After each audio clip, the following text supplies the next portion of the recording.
putri-putri Mandalika Kecamatan Jonggat dalam Karnaval Bau Nyale 2026. Di barisan depan ada Ibu Camat Jonggat, kemudian Bapak Sekretaris Camat Jonggat, dan diiringi oleh para putri Mandalika Kecamatan Jonggat.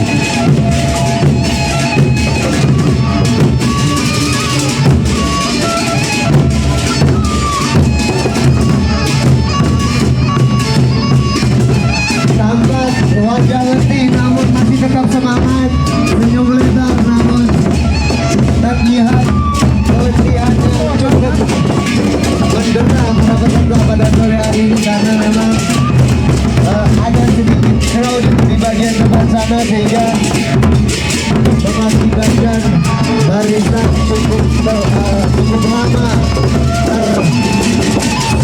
atau membeku. Namun sekarang sudah mulai kembali